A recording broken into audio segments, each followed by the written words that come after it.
The shotgun barrel was steady, leveled right at my chest, while the deputy screamed at me to get on the ground. I had driven 2 hours to sign papers for my father's estate, only to end up kneeling on the grit of a rural highway. He didn't know the car belonged to me. He didn't know the person who reported it stolen was the sister who used to braid my hair. Mara didn't just want me arrested. She wanted me erased. The voicemail from Soren Pike had been brief.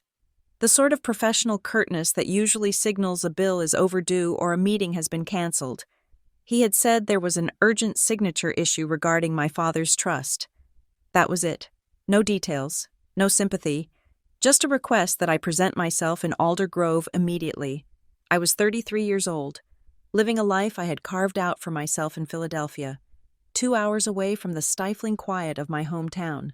My father, Graham Coleman, had been dead for 6 weeks, and the grief was still a dull, persistent ache behind my eyes. I did not want to go back.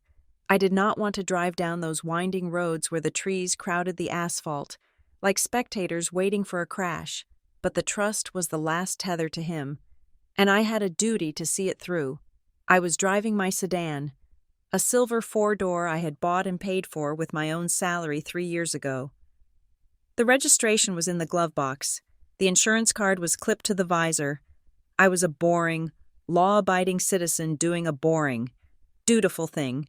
I passed the sign welcoming me to Alder Grove. Population 4,200. The sky was a bruised purple, the sun dipping below the tree line, casting long skeletal shadows across Route 9. I checked my speedometer. I was doing 45 in a 50 zone. I was careful. I was always careful. Then the world exploded in blue and red. It wasn't just one cruiser. It was 3. One surged up behind me, riding my bumper so close I could see the grit on its grille. Another swerved out from a side road, cutting off my forward path. A third screamed up the left lane, boxing me in against the guardrail. My heart hammered against my ribs like a trapped bird. I slammed on the brakes, the tires squealing on the damp asphalt.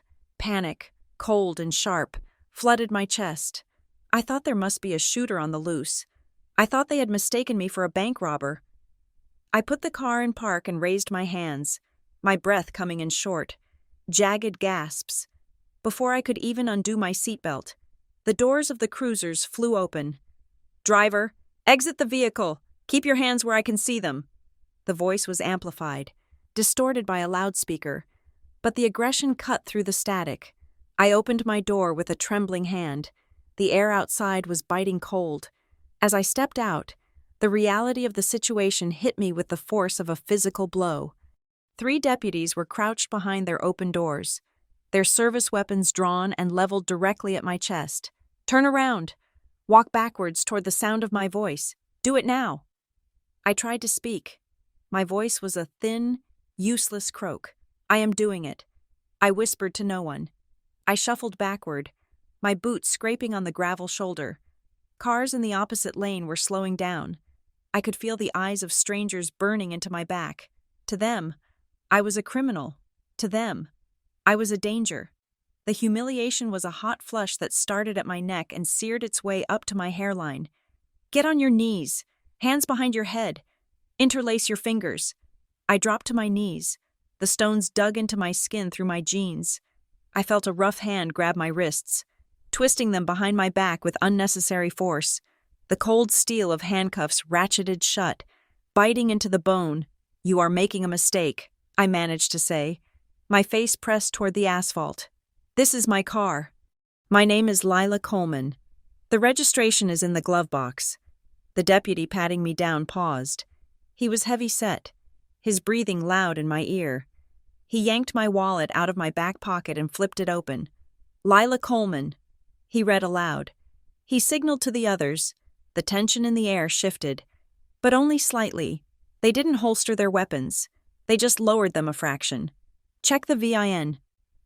The deputy holding me barked to his partner. I twisted my neck, trying to make eye contact. "Please, my father was Graham Coleman. I am just coming home to sign papers. This is my car." The deputy holding me stiffened. He walked around to look at my face. He was older, with gray stubble and eyes that looked like they had seen too much of nothing. He squinted at me. Graham's girl?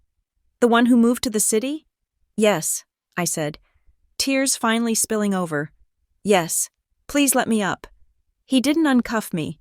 He just stood me up and leaned me against the side of his cruiser. The lights were still flashing, blinding and disorienting. We have a report, ma'am, he said, his voice dropping to a conversational tone that felt bizarrely out of place given the guns. A stolen vehicle report.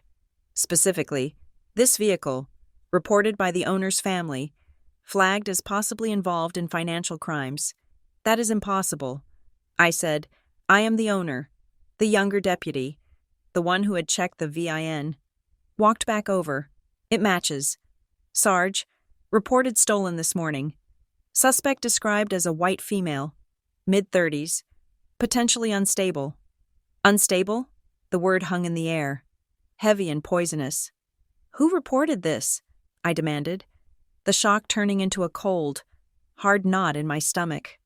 The older deputy sighed. He looked tired. Mara Coleman.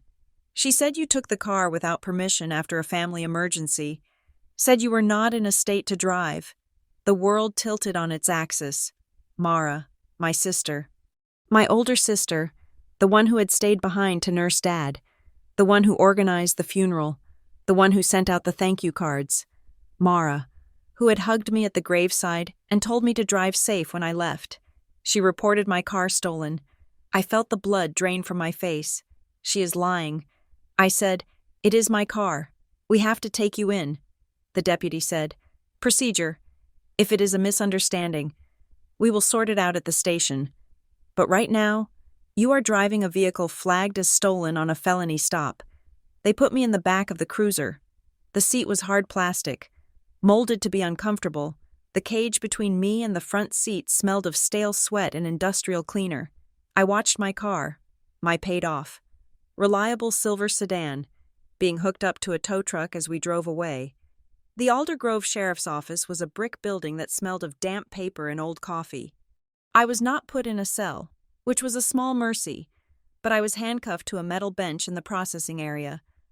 I sat there for 2 hours. Every deputy who walked by looked at me. Some looked with curiosity, others with disdain. I was Graham Coleman's daughter, handcuffed like a common thief. When they finally unclipped me, my wrists were bruised purple. The older deputy, whose name badge read Hensley, sat across from me at a scarred metal desk. He pushed a piece of paper toward me.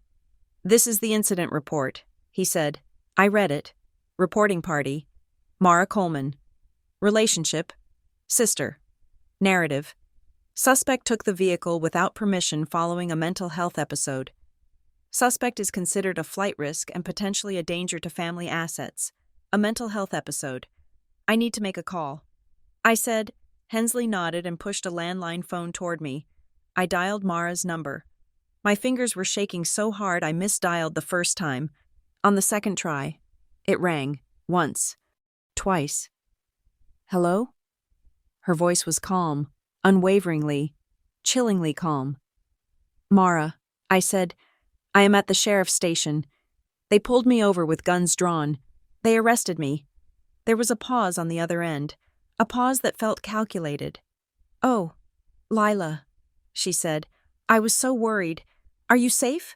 Safe? I shouted, causing a passing clerk to jump. You told them I stole my car. You told them I was unstable. I had to. Lila. The way she said it, soft, regretful, like she was talking to a child who had scraped their knee, made my skin crawl. You have been spiraling since the funeral. She continued. You know you have. I called you 3 times yesterday and you did not answer. I thought you were manic again. I couldn't let you disappear with the car. It is for your own protection. I stared at the phone. I hadn't answered yesterday because I was in a meeting at work. I wasn't manic. I had never been manic. I am not spiraling. I said, my voice dropping to a lethal whisper. This is my car. I bought it, technically, she said, her voice smooth as glass. Dad helped you with the down payment, didn't he? And since the estate is not settled, there are questions about assets, I just wanted to make sure everything was frozen until we could get you some help. Help? She made it sound like a prison sentence. Drop the report. Mara, now. I can't do that, she said. It is out of my hands. Just talk to the officers. Let them know you are willing to cooperate. We can discuss this when you are calm. She hung up. I sat there, listening to the drone of the dial tone. She had framed this perfectly. If I screamed, I was unstable. If I fought, I was resistant. She had weaponized her concern. Deputy Hensley was watching me.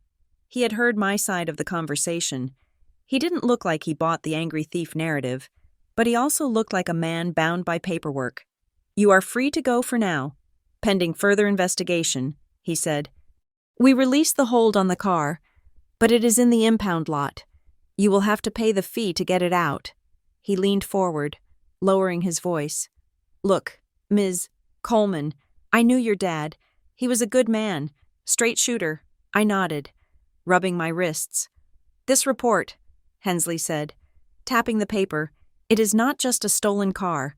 When a vehicle is reported stolen by a family member in the middle of a probate case, and they tick the box for financial crimes, it triggers an automatic alert. It goes to the state fraud unit. I stared at him.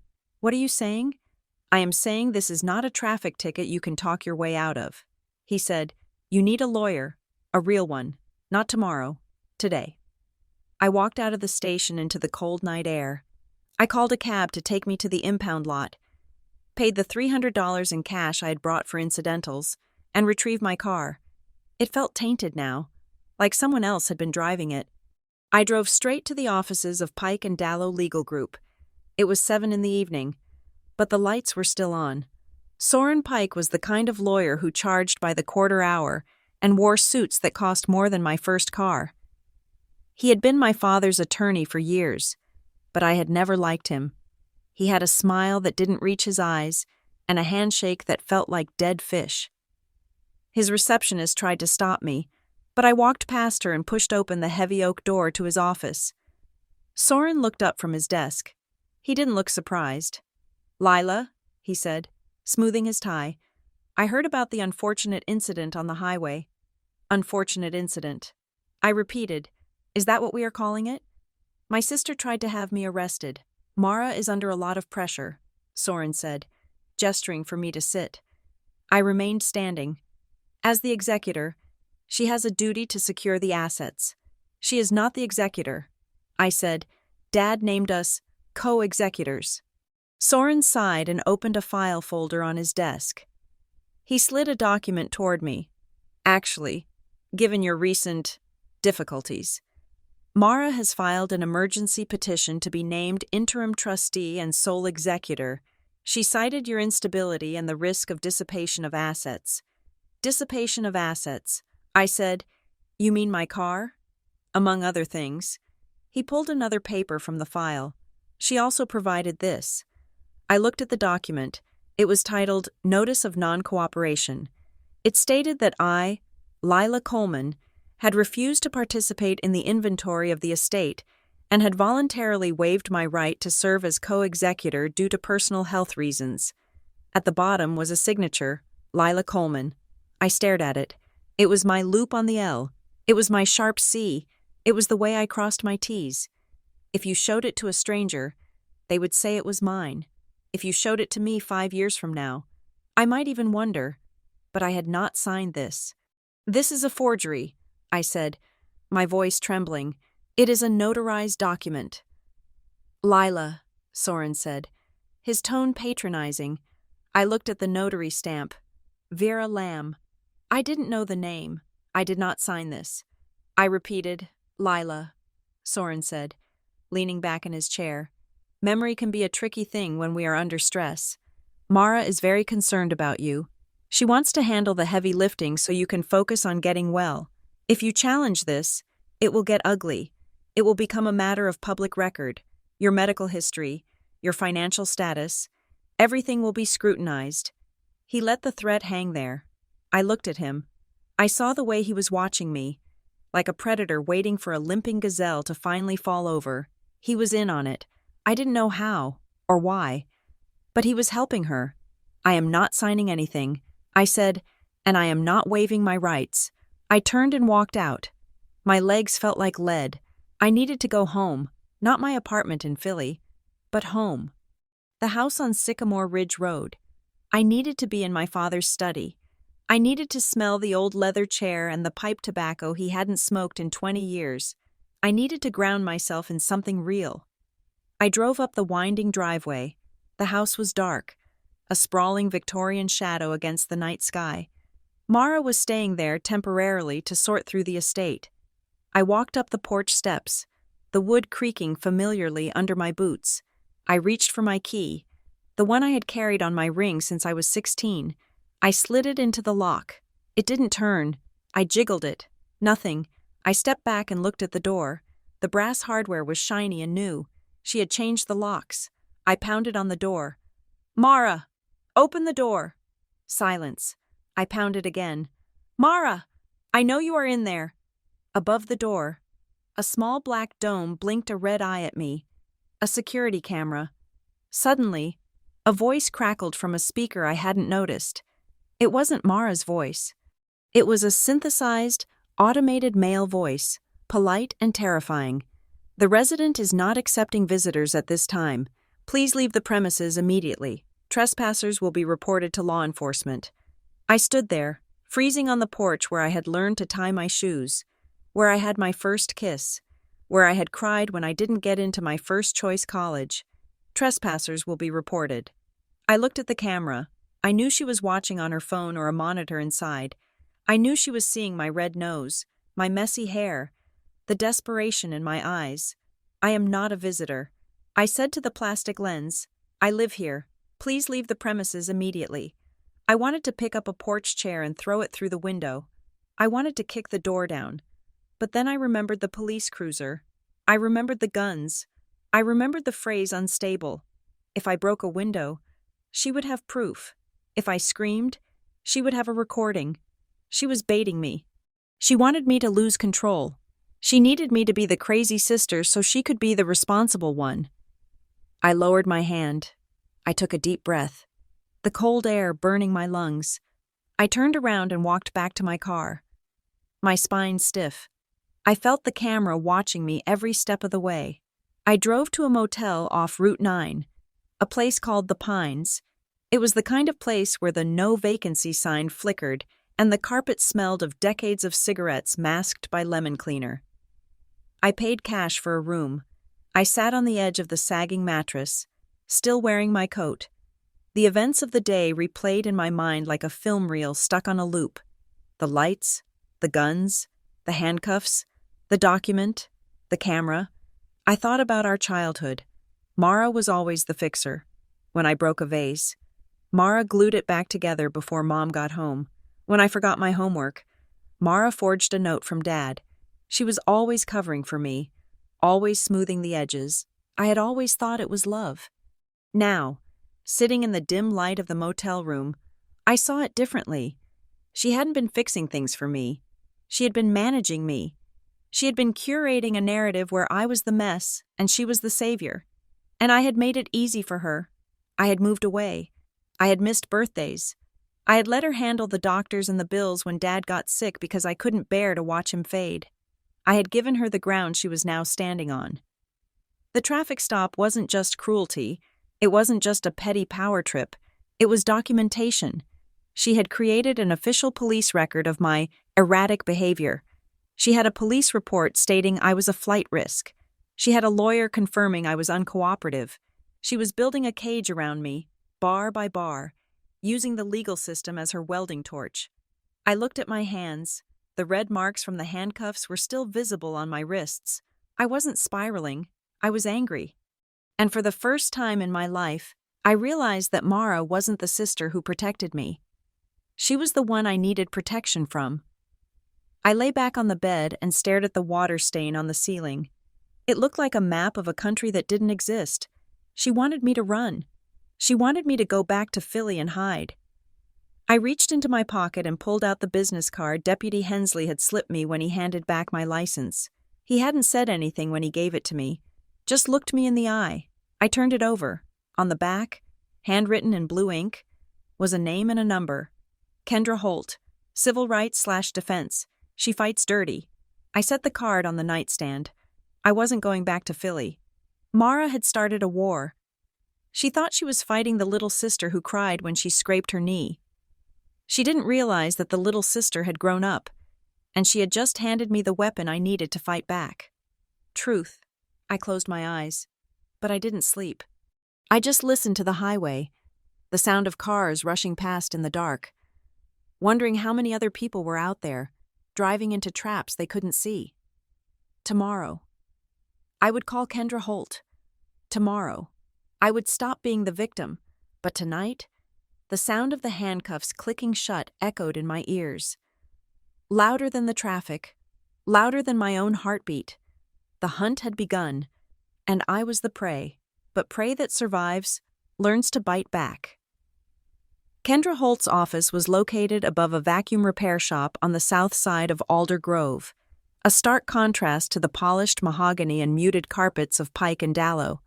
The stairwell smelled of ozone and dust, and the waiting room consisted of 2 mismatched chairs and a coffee machine that looked like it hadn't been cleaned since the Clinton administration. I sat across from her at a desk buried under avalanches of paper. Kendra was nothing like Soren Pike. She was sharp-angled, wearing a blazer over a band t-shirt, her hair pulled back in a severe bun that pulled at her temples. She didn't offer me coffee. She just listened, her eyes tracking my face as I recounted the traffic stop, the guns, the handcuffs, and the humiliation. When I finished, she didn't gasp or offer sympathy. She leaned back, tapping a pen against her teeth. "So," she said, her voice raspy, like she had spent the morning yelling at a judge. "Let me get the timeline straight. Your father dies. You leave town. You come back to sign papers. Your sister reports the car stolen 2 hours before you arrive, claiming a mental health crisis. You get boxed in, traumatized, and a record is created." "Yes," I said. "It was a lie. All of it." Kendra dropped the pen and leaned forward, her intensity sudden and focusing. "Lila, this isn't about the car. You know that, right?" I nodded slowly. "It is about the trust. It is about the narrative," Kendra corrected. She pulled a yellow legal pad toward her. "In civil litigation, especially estate battles, facts matter less than the story you can sell to a judge. Right now, Mara is writing the story. And the story is that Lila Coleman is impulsive, erratic, and a danger to the estate's assets." She scribbled something down, the pen scratching loud in the quiet room. "If she just wanted to stop you from driving, she would have called you," Kendra said, "reporting it as a theft, specifically flagging it for financial crimes. That is a strategic nuclear strike. She is building a pattern, impulsive behavior, unlawful taking, risk to assets. She needs to prove you are unfit to be a trustee. The police report is Exhibit A." I felt a cold chill slide down my spine. So the traffic stop was a setup? "It was a deposition," Kendra said grimly, "only you didn't know you were being deposed. Every reaction you had on that roadside, crying, shouting, being confused, was recorded on body cam. And I guarantee you, Pike will use it to paint you as hysterical." She ripped the page off the pad. "We need to pivot, immediately. I am filing a challenge to her interim trustee appointment today. We are going to argue bad faith, and I am sending preservation letters to the sheriff's office and to Pike and Dallow. I want the call logs, the body cam footage, the dispatch recordings, and the original stolen vehicle complaint. I want to know exactly what she told them to get them to draw weapons on a 33-year-old woman with a clean record. Can we win?" I asked. Kendra looked at me, her expression unreadable. "We can fight," she said. "Winning depends on what else she has buried. But you need to be careful. Lila, if she is willing to swat you on a highway, she is willing to do worse. Do not give her ammo. No angry texts, no shouting matches. You are a statue. You are stone." I left her office feeling lighter, but also more afraid. The enemy wasn't just my sister anymore. It was a machine she had built out of laws and lies. My next stop was Alder Grove Community Bank. My father had kept a safety deposit box there for 40 years. It was where he kept the deeds, the bonds, and the original copies of the family documents. I knew the box number by heart. Box 412. The lobby was quiet, the air conditioned to a sterile chill. I walked up to the counter. The teller was a young woman I didn't recognize, but the branch manager, Mr. Henderson, spotted me from his glass-walled office. He hesitated, then stood up and walked over. He looked like a man walking to a funeral. "Lila," he said, his voice hushed. "I heard you were back in town. Mr. Henderson," I said, trying to smile. "I need to access my father's box. Box 412. He flinched. It was a small movement, a tightening of the jaw. But I saw it. "I am afraid I can't allow that." "Lila." "Why not?" I asked. "I am a signatory. I have been on the authorized list since I was 21. Mr. Henderson looked down at his shoes, then back at me. His eyes were apologetic but firm. "The authorized list was updated this morning," he said. "By the interim trustee, your name was removed." My stomach dropped. "She can't do that," I said, my voice rising slightly. "I am a co-executor.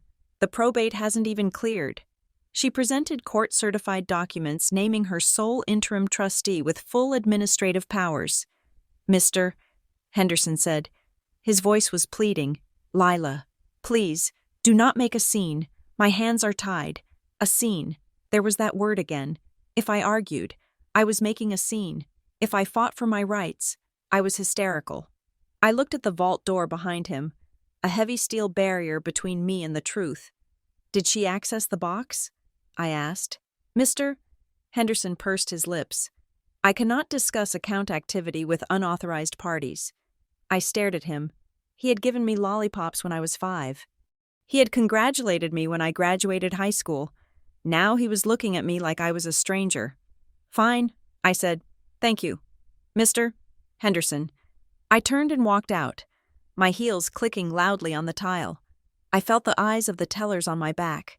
The sun outside was blinding. I stood on the sidewalk, putting on my sunglasses to hide the tears of frustration pricking my eyes. "Lila?" The voice came from near the parking meters. I turned to see Elwin Marsh fumbling with his keys. Elwin had been my father's best friend since high school. They fished together, drank scotch together, and complained about the local council together. He looked older than I remembered. His shoulders stooped in a heavy wool coat. "Elwin," I said, stepping toward him. He looked like he wanted to bolt. He glanced left and right, as if checking for surveillance. "I didn't know you were in town." He stammered. "I just got here yesterday." I said, "Elwin, what is going on?" "Mara has locked me out of everything. She reported my car stolen." Elwin winced. He wouldn't meet my eyes. He focused intently on the door handle of his truck. "It is a mess. Lila. A real mess. Graham would hate this." "Then help me." I said, "Talk to her. She listens to you." Elwin shook his head vigorously. "I can't get in the middle. Lila. Not with everything that is happening. Mara. She is under a lot of pressure. The partnership people are breathing down her neck." I froze. "What partnership people?" I asked. Elwin stopped moving. He looked at me, realizing he had slipped. "The renewal partnership. For the downtown project." He looked around again. Paranoid. "Look, Lila, I have to go. Mara is just trying to do what Graham wanted. She is trying to save the legacy. You should just let her handle it." He opened his truck door and climbed in, almost catching his coat in the latch. He revved the engine and pulled away without looking back. I stood there, the smell of exhaust fumes in the air. Alder Grove Renewal Partnership. I had seen signs for it around town. Vague slogans about a brighter future and revitalizing our roots. I had assumed it was just another local Chamber of Commerce initiative. But why would they be breathing down Mara's neck? And what did it have to do with my father's trust? I needed information, and I couldn't get it from people. I needed paper. I drove to the county courthouse. The records room was in the basement, a windowless bunker of filing cabinets and microfiche machines. I spent 3 hours there, my fingers gray with dust, cross-referencing my father's name with property records. My father was not a wealthy man in the showy sense. He lived in the same house for 40 years. He drove a 10-year-old truck, but as I dug through the deeds, I realized the trust was more complicated than a house and a savings account. I found a filing for Coleman Ridge Holdings. It was a limited liability company my father had formed 5 years ago. I had never heard of it. I pulled the asset list for the company. It owned exactly one piece of property, a long, narrow strip of land, 12 acres, running along the river on the east side of town. It was scrubland, mostly rocky and overgrown, useless for farming, useless for housing, or so I thought. I went to the Planning Commission map on the wall. It was a new map, covered in colorful overlays marking proposed zones. There was a thick red line drawn through the east side of town. It was labeled Proposed Commercial Corridor, Phase 1. It connected the highway to the Old Mill District, which was slated for luxury condos. The red line went straight through my father's 12 acres. I traced the line with my finger. Without that land, the corridor couldn't connect to the highway. They would have to build a bridge or reroute miles out of the way, costing millions. My father owned the choke point, and now, Mara controlled the company that owned the land. The pieces started to click into place. The urgency, the need to declare me incompetent, the risk to assets. Mara wasn't protecting the money from me. She was protecting the deal. If I was a co-trustee, I would have to sign off on any sale, if I asked questions, or if I refused to sell. The deal might collapse. My phone buzzed in my pocket. A text from Mara. Meet me at Bracken Diner, 4 o'clock. We need to talk. I looked at the time. It was 3:30. I drove to the diner, my heart pounding a steady rhythm of anger and adrenaline. I wasn't the confused victim on the side of the road anymore. I was beginning to see the board. Bracken Diner was crowded with the late lunch crowd. The air smelled of frying onions and burnt coffee. Mara was sitting in a booth near the window, visible to everyone. She was wearing a cream-colored sweater and her hair was perfectly blown out. She looked like the grieving, responsible daughter. I slid into the booth opposite her. "Hello, Lila," she said. She reached across the table as if to take my hand, but I kept my hands in my lap. "Cut the act." "Mara," I said. She pulled her hand back, looking hurt. She glanced around the diner to make sure people had seen the rejection. "I am just trying to be civil," she said, her voice pitched slightly louder than necessary. "I want to apologize for the drama yesterday. I didn't want the police to be so aggressive. I just wanted to make sure you were safe. You lied to them," I said, keeping my voice low. "You told them I was a criminal. I told them the truth as I saw it," she said, lowering her voice to match mine. Her eyes, however, were hard as flint. "You were not answering calls. You took the car. I had a fiduciary duty." She took a sip of her iced tea. "But we can put that behind us. I want to help you. Lila, I know you are struggling. I know city life hasn't been kind to you." I stared at her. I had a promotion pending. I had friends. I was happy. She was projecting her own small-town suffocation onto me. "I am fine. Mara, I want to talk about Coleman Ridge Holdings." Her expression didn't change, but the glass in her hand paused halfway to the table. "I see you have been busy," she said. "I know about the land. Mara, I know about the renewal partnership. Is that why you had me arrested? So you could sell the land without my signature?" Mara set the glass down. She leaned in, her voice dropping to a whisper that was far more terrifying than a scream. "You are being paranoid. This is exactly what I mean about you spiraling. Dad wanted that land developed. It was his dream to see this town grow.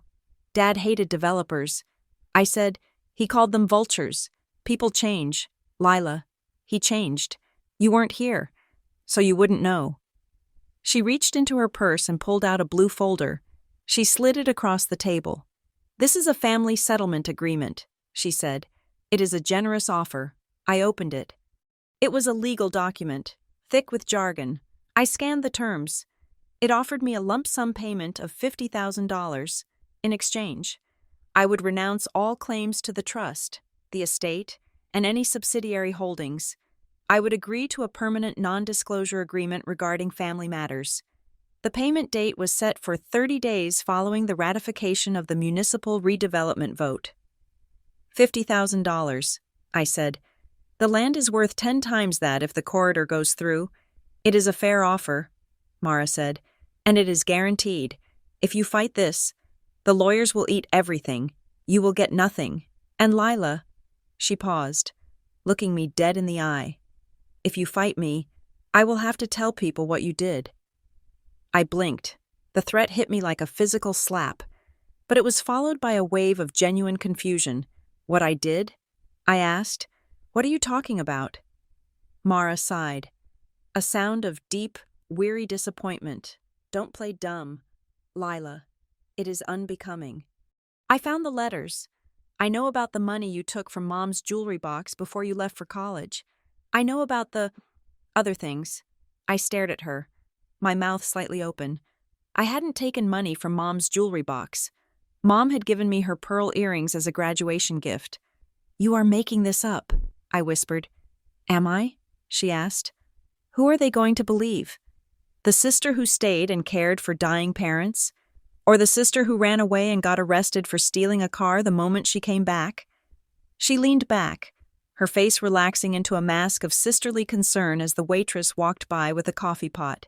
Just think about it, sweetie, she said loud enough for the waitress to hear. I just want you to be secure. I stood up. My legs were shaking.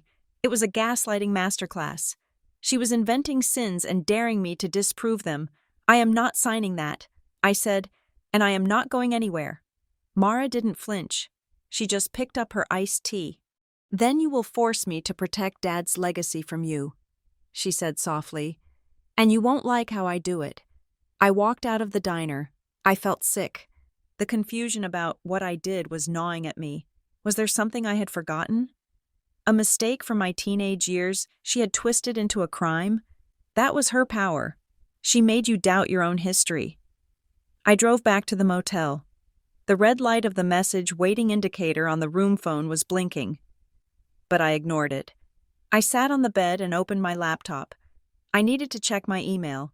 There was a message from Soren Pike. Subject line, urgent, court motion filing. I opened it.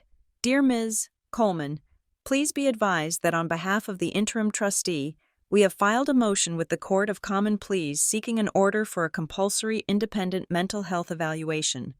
The motion cites your recent erratic conduct, specifically the felony traffic stop on Route 9, as prima facie evidence of a psychological break that endangers the administration of the estate.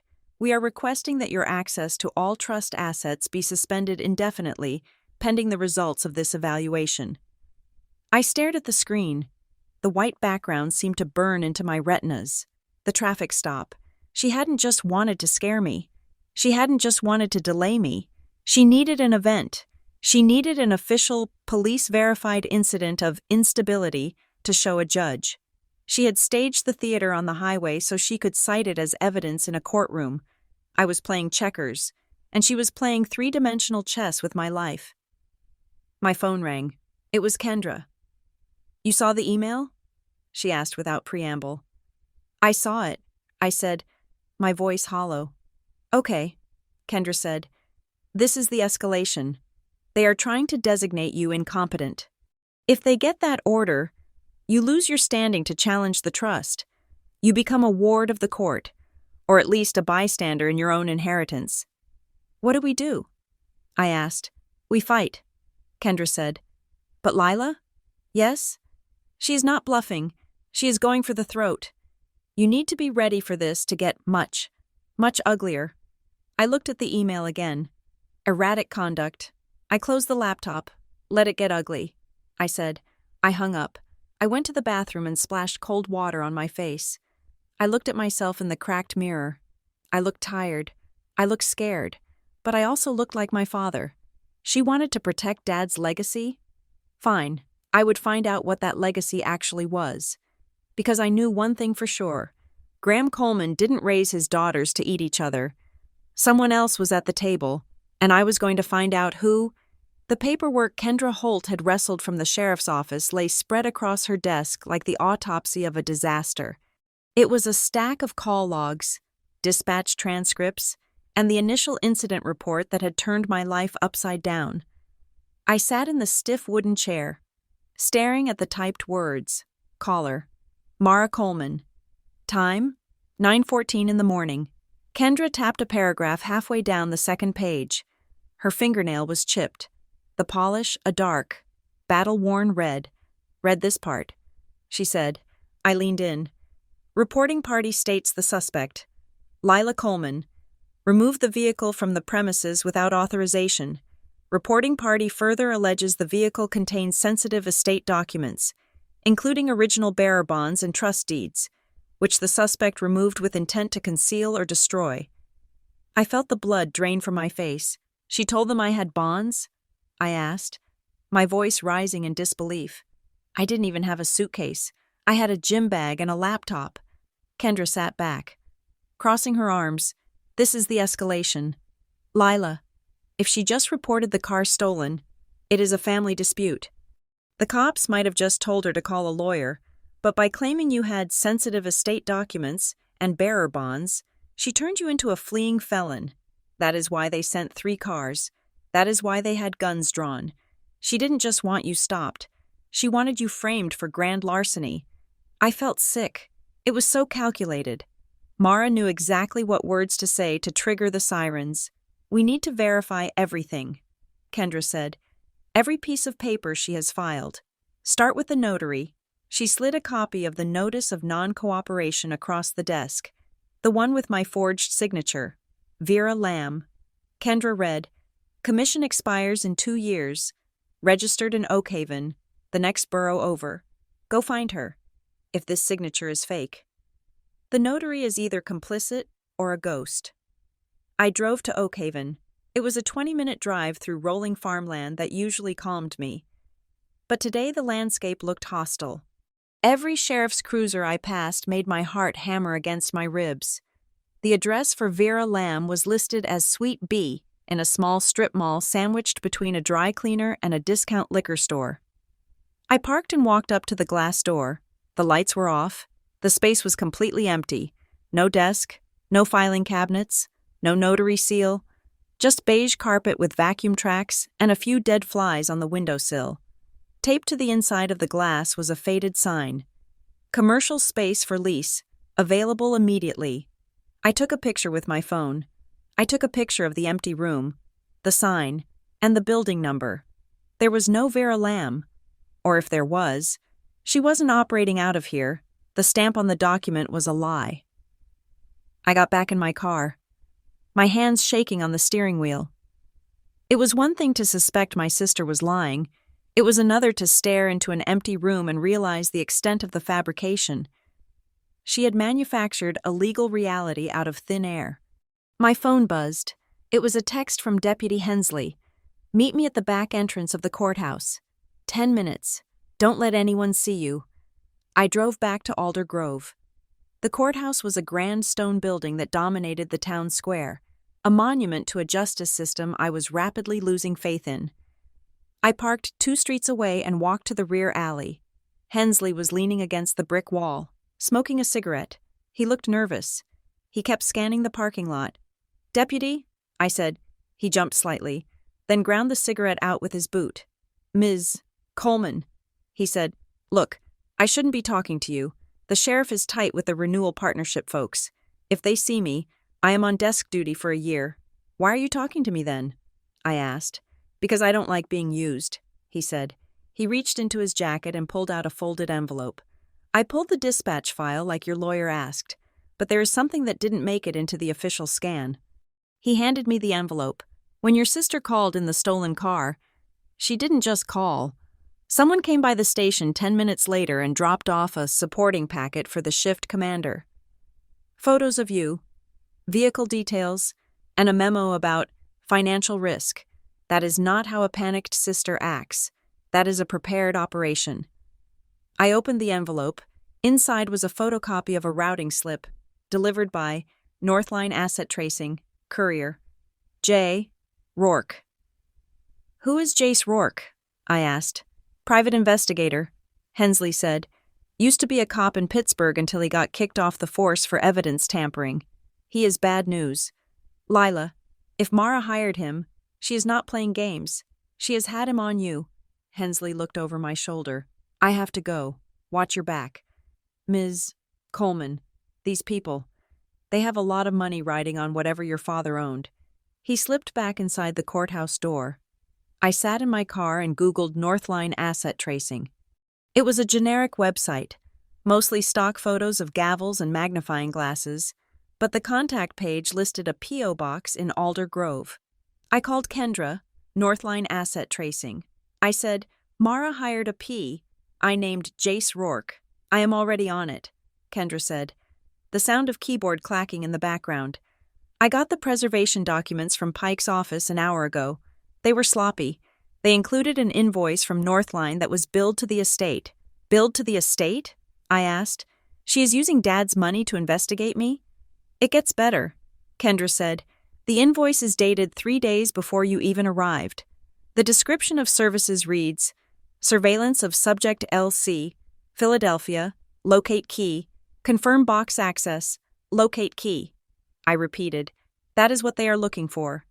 Lila, they think you have a key, probably to a safety deposit box or a personal safe.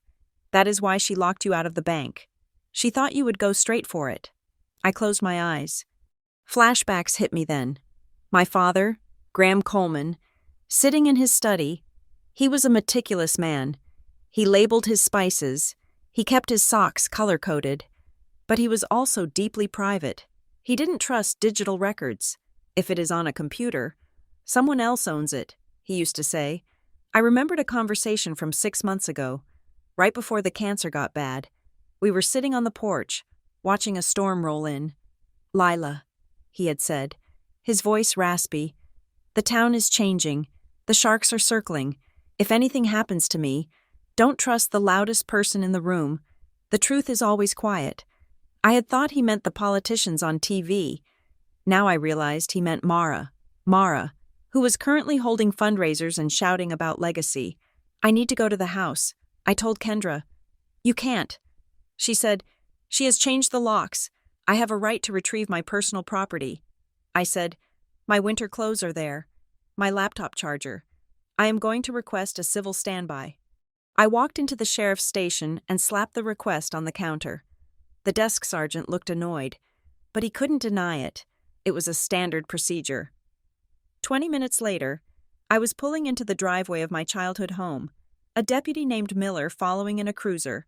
Mara opened the door before we even knocked. She was wearing a crisp navy suit. She smiled at Deputy Miller, ignoring me completely. Officer, she said, to what do I owe the pleasure? Ms. Coleman is here to retrieve personal effects. Miller said, bored. Keep it civil. Ladies, I will be right here. Mara stepped back, her smile tightening. Make it quick. Lila, I have a staging crew coming in an hour. Staging crew? I asked, stepping into the foyer. To appraise the furniture, she said, for the estate auction. She was selling everything. I walked past her, my heart thumping. The house felt cold. The air smelled of cleaning chemicals, not the lavender and old paper smell I remembered. I went straight to the study. It was gutted. The mahogany desk was bare. The bookshelves, once overflowing with legal texts and history books, were empty. The filing cabinets were gone. I looked at the floor, in the corner, where the heavy iron safe had sat for 30 years. There was a square indentation in the carpet. The safe was gone. Where is the safe? Mara? I asked. Move to secure storage, she said from the doorway. Leaning against the frame. As trustee, I have a duty to secure valuables. I turned to look at her. You are scrubbing his life. Mara. I am managing it, she corrected. Something you would know if you had ever bothered to show up. I pushed past her. I went to my old bedroom, threw some clothes into a bag to satisfy the deputy, and then walked down to the garage. Mara didn't follow me. She stayed in the house, probably texting her lawyer. The garage was cold and cluttered. It was the one place Mara hadn't touched yet. My father's workbench was covered in sawdust and tools. I scanned the shelves, paint cans, old gardening gloves, a rusty toolbox. Locate key. They were looking for a key, but Dad wouldn't hide a key in a safe. He would hide it somewhere mundane, somewhere messy. I looked at the old red toolbox. It was heavy, covered in grease. I pulled it away from the wall. Behind it, wedged between the drywall and a stud, was a small, gray metal lockbox. It was covered in dust bunnies. I pulled it out. It wasn't locked. I opened the lid. Inside, there was no money, no jewelry, just a stack of letters held together by a rubber band. I unfolded the top one. It was on letterhead from Dovetail Meridian Group. I recognized the name. It was the parent company of the Renewal Partnership. Dear Mr. Coleman, we understand your reluctance to sell the parcel at Coleman Ridge. However, we must insist that you consider the broader implications for the community. Our client is prepared to explore all avenues, including eminent domain and zoning reclassifications, to ensure the project proceeds. We would hate for your family to face the scrutiny that often accompanies prolonged legal battles. It was dated 6 months ago. I flipped to the next letter. It was a carbon copy of a reply my father had written to the ethics officer. Dovetail Meridian.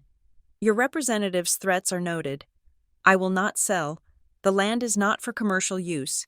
If you continue to harass my family or pressure my associates, I will make our correspondence public. Graham Coleman. I read the last letter in the stack. It was handwritten by my father, but it wasn't addressed to the company. It was a note to himself. Or maybe to me. They are getting aggressive. Marsh is wavering. If I'm gone suddenly, examine the trust amendment dated April 14. Do not accept the standard version. April 14. I shoved the letters into my bag, buried beneath my sweaters. I walked out of the garage, my heart racing. Find everything you needed? Mara asked from the porch. She was holding a cup of coffee, looking like the queen of the castle. I got what I came for. I said, I got back in my car and drove until I was 3 miles away. Then I pulled over and called Kendra. April 14. I said, check the trust amendment from April 14. Hold on, she said. I heard paper shuffling. Okay, I have the digital file from the probate record. Amendment to the Graham Coleman Revocable Trust, dated April 14 of this year. What does it say? It is the clause that grants the trustee absolute discretion to liquidate real estate assets without beneficiary approval. Kendra said, it basically gives Mara the power to sell the land without asking you. Is it signed? Yes, notarized by Vera Lamb. I stared at the windshield. Vera Lamb again. The ghost. Kendra. I said, Dad left a note. He said to examine that amendment. He said, do not accept the standard version. Kendra was silent for a moment. Lila, look at the document in the court file. I am emailing it to you now. I opened the email on my phone. I zoomed in on the document. It looked perfect. Too perfect. The font was crisp. Times New Roman. The margins were exact. Now look at the signature page. Kendra said, I looked. The signature was my father's, but there was something off about the spacing. The signature line was slightly higher than the text block above it. This looks retyped. I said, it is a clean copy. Kendra said, sometimes lawyers retype documents if the original is messy, and then they reattach the signature page. It is bad practice, but it happens. But if your dad specifically warned you about this date, then there is another version. I said, the real version, and Mara buried it. That is why she needs the key. Kendra said, she thinks the original amendment, the one that probably stops her from selling, is in a box somewhere, and she needs to find it before you do. I felt a wave of dizziness. My reality wobbled. Was I making this up? Was I reading too much into a note found in a garage? Maybe Mara was right. Maybe I was spiraling. Maybe Dad just changed his mind and signed the new papers. I looked at the letters again. We would hate for your family to face the scrutiny. No, the threat was real. The empty notary office was real. The guns on the highway were real. I took a deep breath. Focus on the facts. Fact. Vera Lamb does not exist at her listed address. Fact. Mara hired a PEI to find a key. Fact. Dad wrote a note warning me about this specific date. I am not crazy. I whispered. No, you are not, Kendra said firmly. but you are in danger. If they know you went to the house, they will wonder what you found." I hung up and started the car. As I pulled back onto the road, my phone buzzed with a voicemail. I didn't recognize the number. It was local. I pressed play. The voice was male, calm and professional. It sounded like the kind of voice that sold insurance or ordered drone strikes. "Stop digging. Ms. Coleman, you are not as protected as you think. Go back to Philadelphia while you still have a car to drive." The line went dead. I gripped the steering wheel until my knuckles turned white. They were watching me. They knew I was looking. I didn't turn back toward Philadelphia. I put the car in drive and headed toward the one place I knew Mara wouldn't look. The one place Dad went when he wanted to think. The game had changed. They weren't just trying to steal the money anymore. They were trying to erase the truth. And for the first time since the lights flashed in my rearview mirror, I knew exactly what I had to do. I had to find the key. The legal system is not a machine designed for truth.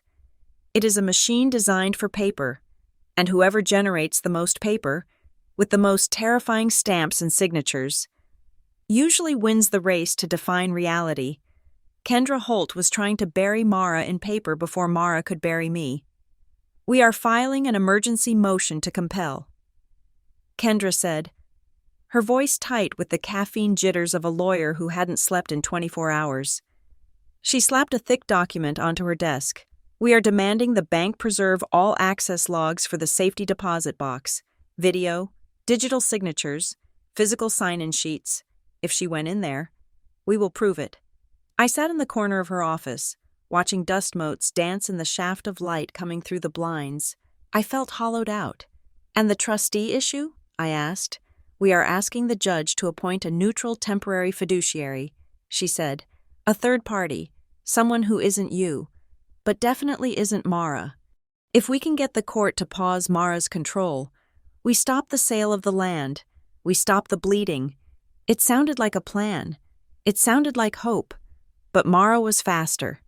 2 hours after Kendra filed our motion, a courier arrived at the office. He looked bored, chewing gum as he handed over a heavy envelope that felt like it contained lead. Kendra opened it. She read the cover sheet, and her face went still. A muscle in her jaw jumped. "What is it?" I asked. She didn't answer. She just flipped through the pages, her eyes scanning rapidly. Finally, she tossed the packet onto the desk between us. "She is retaliating." Kendra said, "She has filed a cross-petition." I pulled the document toward me. The header read, "Petition for protective order and removal of beneficiary rights." I skimmed the legal jargon until I hit the narrative section. Petitioner alleges that Lila Coleman has engaged in a campaign of harassment against witnesses and intimidation of bank staff. Petitioner further asserts that Ms. Coleman's behavior has become increasingly volatile and threatening. "Threatening?" I said. I asked the bank manager a question. "I haven't threatened anyone." Kendra reached over and flipped to Exhibit A. "Look at this." It was a series of printed screenshots of text messages. My text messages. I looked closer. They were texts I had sent to Mara in the days following the funeral, and a few from the night I was arrested. "I am going to destroy you for this. You are sick. You need help. I am coming to the house and you better open the door." I stared at the words. They were my words. I remembered typing them, but seeing them printed here, in black and white, stripped of context, stripped of the grief and the betrayal that had birthed them. They looked like the rantings of a lunatic. "She edited them," I whispered. "She didn't change the words." Kendra said, "She just cropped out her replies. She cropped out the parts where she goaded you, where she lied to you, where she gaslit you into an explosion. She kept the explosion and deleted the fuse." I felt a wave of nausea. "I am going to destroy you for this." I had sent that after she told me she had thrown out Dad's old letters. I meant I would destroy her legal standing, but here, it looked like a physical threat. "This paints a picture," Kendra said quietly. "A pattern. Impulsive, aggressive, unstable. She is feeding the judge a narrative that you are dangerous. Can we fight it?" "We can argue context," Kendra said, "but once a judge sees destroy, they get nervous. We need something concrete. Lila. We need to prove she is lying about the estate. Not just that she is a bad sister. We need that key. I left the office feeling like I was walking through a minefield. Every step I took, every text I sent, every breath I drew seemed to be weaponized against me. I needed to clear my head. I drove to Memorial Park, a stretch of green near the river where Dad used to take us to feed the ducks. It was empty on a Tuesday afternoon, the wind whipping off the water with a biting chill. I walked along the path, my coat pulled tight. Lila. I stopped. Sitting on a bench near the statue of the town founder was Elwyn Marsh. He was wearing a heavy canvas jacket and staring at the ground. "Elwyn," I said, approaching him cautiously. He looked up. His face was gray, the lines around his eyes deep with exhaustion. He looked like a man who hadn't slept since the funeral. "I didn't think you would come," he said. "I didn't know you were waiting." I replied. "I wasn't," he said. I come here to think. Graham and I used to sit here." He patted the spot beside him. I hesitated, then sat. We watched the gray water flow past. "Elwyn, why did you lie to me?" I asked softly. "Outside the bank. You know Mara is up to something." Elwyn rubbed his face with gloved hands. "She offered me a job." "Lila, a job? A consulting role," he said, his voice thick with shame. "With the renewal partnership, $5,000 a month for 2 years. All I have to do is advise them on community integration. And," I pressed, "and sign a statement," he whispered. "A statement saying Graham talked to me before he died, saying he wanted Mara to finish his plan, saying he wanted the development to go through." "Did he?" I asked. "Did he want that?" Elwyn let out a shuddering breath. "No, he hated it. He called it a cancer. He said they were going to pave over everything that made this town real." "Then why? Elwyn, why would you do it?" "Because I am broke." "Lila," he snapped, turning to me. "The hardware store is underwater. My pension is gone. $5,000 a month saves my house. It saves my life." He looked away, tears welling in his eyes. "But I can't sleep. I see Graham's face every time I close my eyes." He reached into his pocket and pulled out a pack of gum, his hands trembling. "There is something else," he said. "What?" 2 days before he died. Elwyn said, "Graham was in the hospital. He was barely conscious. Mara was there. She came out to the waiting room where I was sitting. She asked me if I knew where Graham kept the small key." "The small key?" I repeated. "Yeah. And she asked if you ever took things when you visited." "If I took things?" She was already building the case. Elwyn said, "Even while he was dying, she was planting the seed that you were a thief." I felt a cold rage settle in my chest. It wasn't the hot, panic-filled anger of the traffic stop. This was different. This was ice. "Did you tell her?" I asked. "About the key?" "I told her I didn't know," Elwyn said. "And that was the truth. Graham never showed me his hiding spots. He said a secret shared is a secret spoiled." He stood up, his knees cracking. "I haven't signed the statement yet. Lila. I have it on my kitchen table, but the bank called again this morning about my mortgage." He looked at me, a plea in his eyes. "Do what you have to do." "Elwyn," I said, "but remember who Graham was. Remember who he really was." He nodded and walked away, a slumped figure disappearing into the mist. I sat there for a long time, the small key. Mara had been hunting for it before Dad was even cold. That meant she knew it existed, and if she hadn't found it yet, which the PI invoice suggested she hadn't, then it was still out there. I drove back to the motel. I had the gray lockbox I had retrieved from the garage in the trunk of my car. I brought it into the room and set it on the bed. I had looked through it once, finding the letters, but I hadn't really looked at it. I hadn't examined the detritus at the bottom. I dumped the contents onto the bedspread. Dust, paper clips, the rubber-banded letters, a few loose screws. I sifted through the dust. There was a piece of paper, wadded up into a tight ball, no bigger than a pea. I picked it up and carefully unfolded it. It was the corner of a manila envelope, torn off. On it, written in my father's cramped, angular handwriting, were 3 numbers, 4, 1, 0410. It wasn't a date. It wasn't a price. It looked like a box number, but the safety deposit box at the bank was 412. I knew that. So what was 410? I took a picture of the scrap. I sent it to Kendra. Found this in the lockbox. Check bank records for box 410. She replied instantly. On it. My phone rang again almost immediately. It wasn't Kendra. It was Deputy Hensley. I can't talk long, he said. His voice was muffled, like he was cupping the phone. What is happening? I asked. The sheriff just got off the phone with the renewal partnership. Hensley said, they are filing complaints, official ones.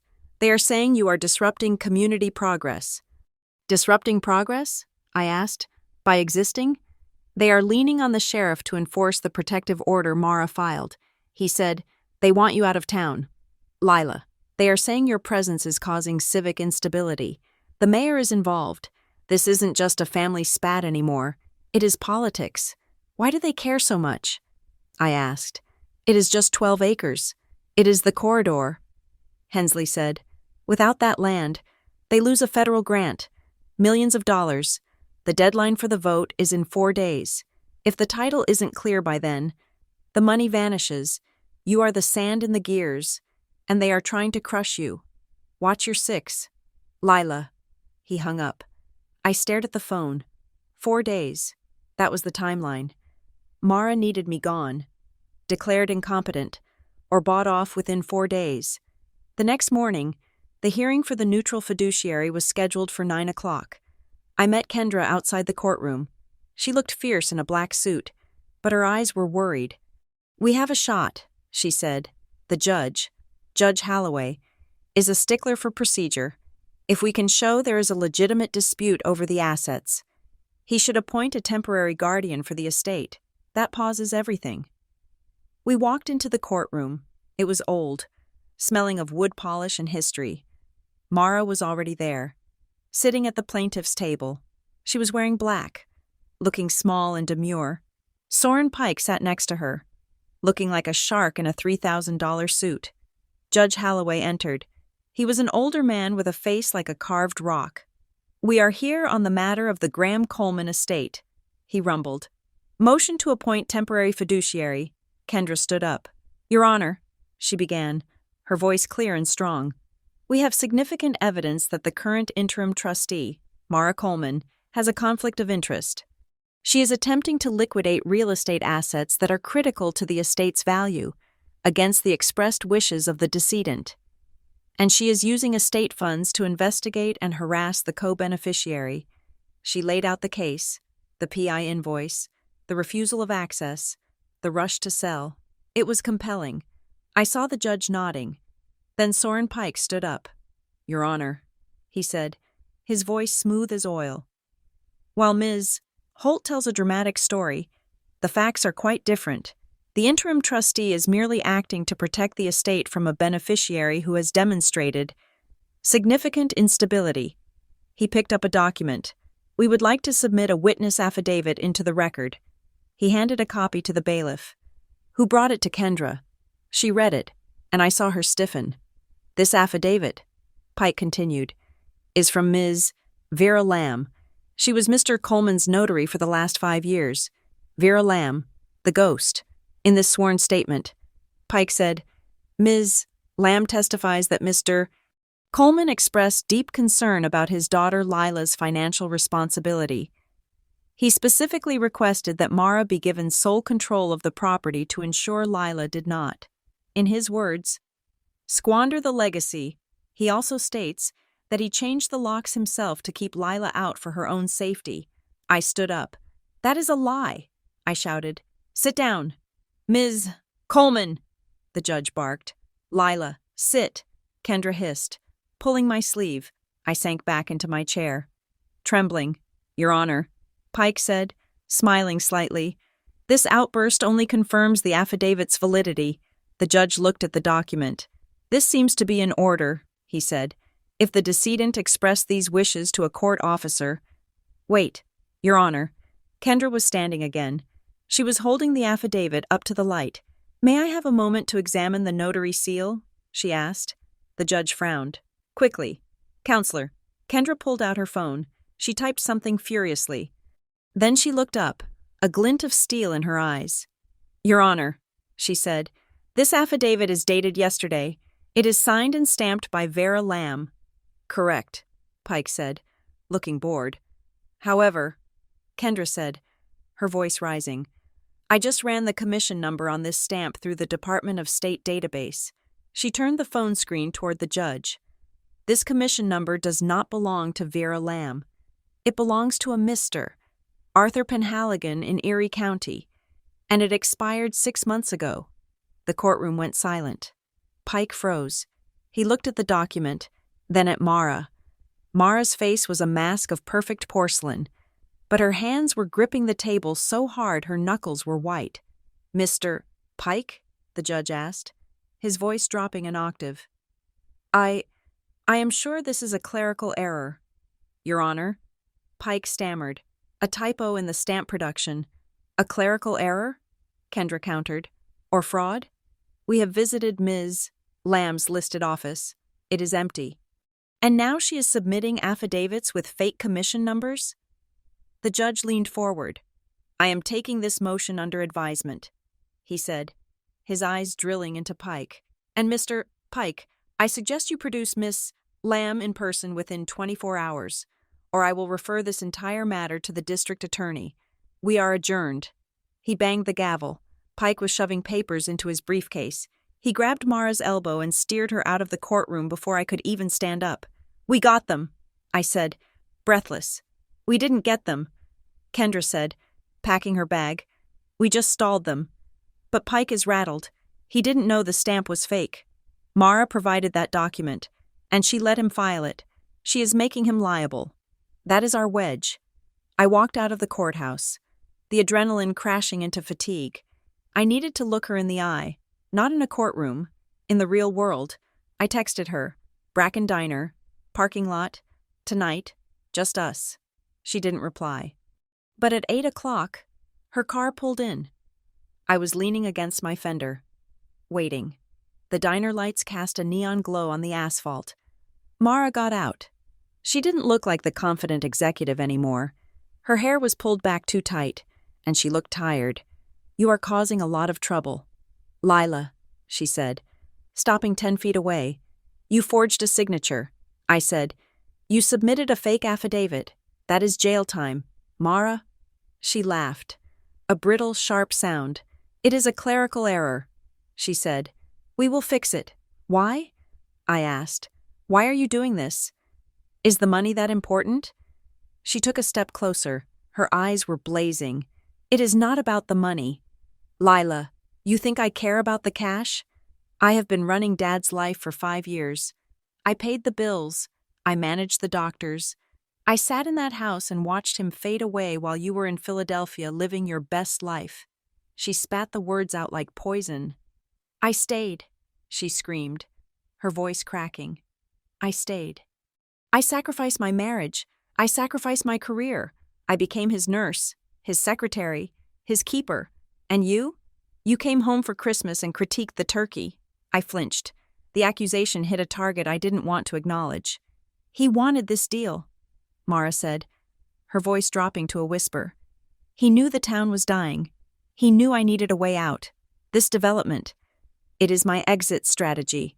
It is my pay for 5 years of servitude." She pointed a finger at me. "You left. You chose your freedom. I stayed. This is what staying earns." She turned and got back in her car. She didn't look back. I stood there in the cold, watching her taillights fade. This is what staying earns. It wasn't just greed. It was restitution. She felt she was owed the estate as back pay for the life she had given up. It was twisted, and it was illegal, but for the first time. I understood her. She wasn't a villain in her own story. She was a martyr collecting her due. But understanding her didn't mean I could let her win. She was still erasing our father. She was still lying. I drove back to the motel. The room was dark. I sat on the bed and reached for the bag of clothes I had taken from the house. I had grabbed random things, sweaters, a scarf. I pulled out a small cardboard box I had swept off the dresser, It was full of old chargers and cables, junk drawer stuff.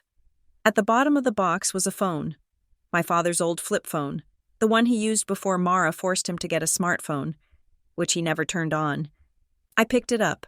It was a rugged brick of black plastic. I pressed the power button. Nothing. Dead battery. I dug through the tangle of cables in the box until I found a charger that fit. I plugged it in. The screen lit up. Charging. I waited 10 minutes. Then I turned it on.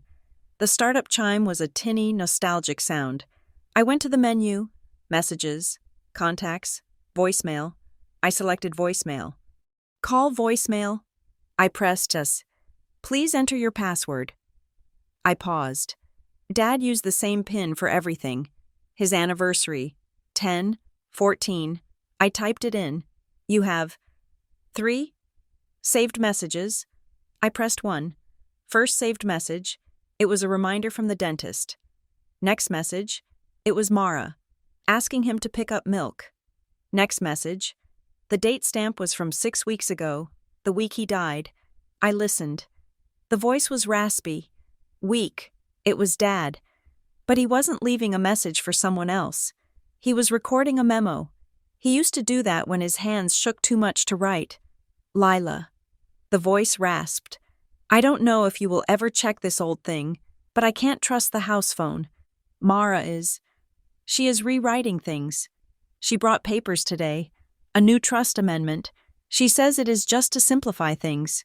He coughed. A dry, rattling sound. I didn't sign it. Honey, I pretended to sleep. But she is going to try again. If she shows you papers, don't sign anything. There is another copy. The real one. I hid it. I hid it where the loud people won't look. The message ended. I sat there. The phone pressed to my ear. Tears streaming down my face. I didn't sign it.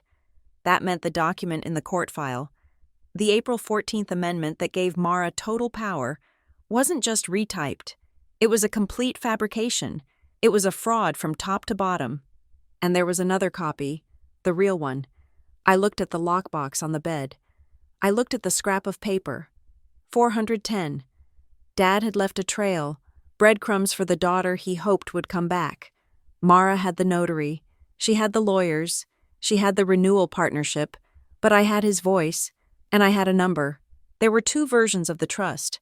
One was a lie that was about to pave over our history.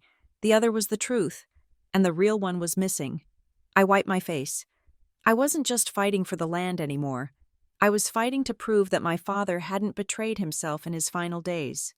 I picked up my own phone and texted Kendra. He didn't sign it. I have proof. We need to find box 410. The reply came back in seconds. Meet me at the bank when they open.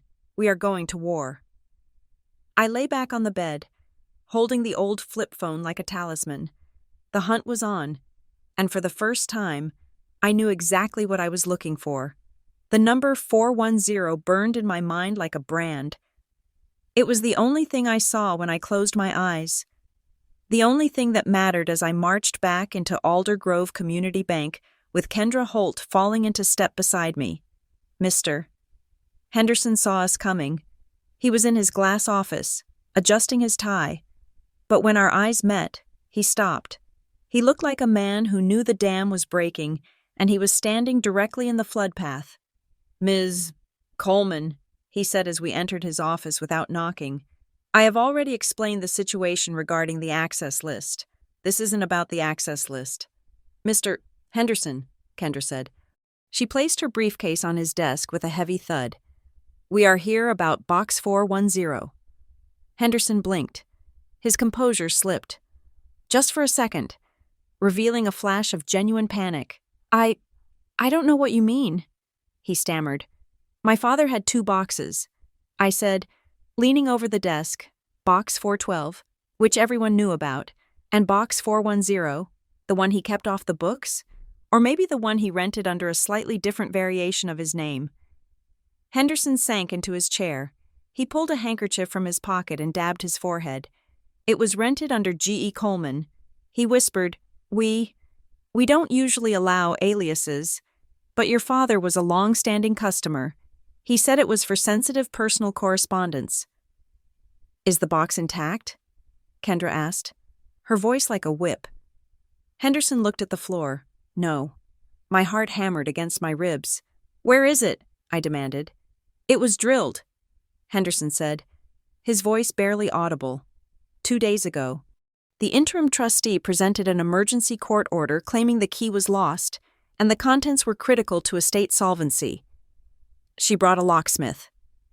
You let her drill the box? I asked, feeling the blood rush to my face. She had the paperwork. Ms. Coleman, Henderson pleaded. She is the trustee. Who was the locksmith? Kendra asked, pen poised over her notepad. Henderson hesitated, then sighed. Granite Key Works, local guy. We walked out of the bank into the harsh morning light. I felt sick. She had beaten me to it. She knew about the box, or she had guessed, and she had gutted it. We need to find that locksmith, I said. Kendra was already dialing. Granite Key Works was a small shop on the edge of town, smelling of cut metal and graphite. The owner, a burly man named Silas, looked up from a grinder as we walked in. I remember the job. Silas said, wiping his hands on a rag after Kendra explained who we were. Hard to forget. Why is that? I asked. The lady, he said. She was intense. Usually, when I drill a box, people are bored. They stand back. She was right on top of me, breathing down my neck, and she was filming it. Filming it? Kendra asked. Yeah. Held her phone up the whole time. Said she needed to document the chain of custody, and she was frantic, shaking. When I popped the lock, she basically shoved me out of the way to look inside. Did she find anything? I asked. The question felt like a prayer. She pulled out a big envelope, Silas said, looked relieved. Then she paid me double to take the old lock and the core with me and melt them down. Same-day disposal. She didn't want any trace of the old mechanism left. She was covering her tracks. Kendra muttered, Do you have the work order? I asked. Silas nodded and rummaged through a filing cabinet. He pulled out a yellow carbon copy. Here, I looked at the signature at the bottom. Authorized by Mara Coleman. I stared at it. I had seen Mara's signature 1,000 times. On birthday cards, on checks, on the police report she filed against me. It was usually tight, precise, with a sharp loop on the M. This signature was sprawling. The pen pressure was uneven. It looked like someone trying to write like Mara, but failing, or it doesn't match. I said. Kendra looked. You are right. That is not her hand. It implies she didn't sign it, Kendra said, her eyes narrowing. Or she intentionally altered her signature so she could claim later that she wasn't there. If the box turned out to be empty, or if she found something illegal, she could claim someone impersonated her. She is building a trapdoor for herself. We left the shop. I felt a strange mix of despair and vindication. Mara had found the envelope. She had the original trust, but she was terrified. You don't film a locksmith and fake a signature unless you are terrified of what comes next. I dropped Kendra at her office and drove back to the motel. I needed to think. I needed to figure out where she would hide a document she had gone to such lengths to steal. When I got to my room, the cleaning cart was parked outside 3 doors down. I unlocked my door and stepped in. There was a package on the bed. I froze. I hadn't ordered anything. The room had been locked. I walked over to it. It was a plain brown envelope, thick and padded. There was no return address, just my name, Lila Coleman, scrawled in black marker. I picked it up. It was light. I tore it open. Inside was a single photocopy. The paper was grainy, the toner smelling faintly of ozone. It was a handwritten document. The handwriting was unmistakable. It was my father's. 4th codicil to the Graham Coleman Revocable Trust. I sat down on the edge of the bed, my hands trembling. Graham Coleman, being of sound mind, hereby add this provision to my estate plan. Having witnessed the corrosive nature of greed and the lengths to which ambition can warp family bonds, I declare the following. If any beneficiary or potential trustee utilizes law enforcement, state agencies, or emergency services to coerce, intimidate, or falsely accuse another beneficiary for the purpose of gaining leverage in the estate administration. That individual shall be immediately and permanently disqualified from serving as trustee. I read it twice, 3 times. He knew. He hadn't just suspected Mara might try to push me out. He had anticipated the exact weapon she would use. He knew she would use the police. He knew she would use the system. This was the silver bullet. This clause stripped her of everything. The moment she dialed 911 and reported my car stolen to gain leverage, she triggered her own removal. But it was a photocopy. In court, a photocopy of a handwritten codicil is weak. Pike would argue it was a forgery. He would argue I wrote it myself. Without the original, with the ink still fresh on the page, this was just a piece of paper. Who sent this? I checked the envelope again. Nothing. Was it Elwyn? Had he found a conscience? Or was it someone else inside Mara's circle who saw the walls closing in? I placed the photocopy in my bag. I had the theory. Now I needed the proof. That night, the town was buzzing. The Aldergrove Family Future Fund was hosting its inaugural Legacy Gala. It was Mara's coronation. She was using Dad's money to throw a party for herself, framing it as a charitable endeavor to support the revitalization of the town. I wasn't invited. I went anyway. I wore a black dress I had bought at a thrift store that afternoon. I pulled my hair back. I looked like a ghost. Which was fitting, because to half this town, I was already dead. The venue was the ballroom of the old railway hotel. It was draped in silver and gold. A jazz band played softly in the corner. I slipped in through the catering entrance, standing in the shadows of the back colonnade. Mara was on the stage. She looked radiant. Wearing a midnight blue gown that probably cost more than my car, she was holding a microphone, beaming at the crowd of local business owners, council members, and the developers from the Renewal Partnership. My father loved this town, she said, her voice catching with practiced emotion. He believed in progress. He believed that we have to let go of the old to make way for the new. A ripple of applause went through the room. I felt a surge of nausea. She was twisting his memory into a slogan for the people destroying his land. I scanned the room. I saw Soren Pike near the bar, laughing with a man who looked like he belonged in a boardroom in New York. Corbin Voss, the head of the Renewal Partnership. Then I saw him. Standing near the fire exit, leaning against the wall, was a man in a cheap suit. He wasn't drinking. He was watching the entrances. Jace Rourke, the private investigator. He looked nervous. He kept checking his phone. He scanned the back of the room and his eyes locked on mine. He froze. I didn't look away. I held his gaze. He panicked. He turned and pushed through the fire exit doors, out into the alley. I followed him. The alley was cold and dark, smelling of dumpsters and rain. Jace was walking fast toward a sedan parked under a flickering streetlight. "Jace!" I called out. He stopped, his hand going to his hip, then falling away when he remembered he wasn't a cop anymore. He turned around. "Ms. Coleman," he said, "you shouldn't be here. There is a restraining order. Drop the act." "Jace," I said, walking toward him, "I know who you are. I know about Northline asset tracing. I know you are the one who dropped the packet at the sheriff's station."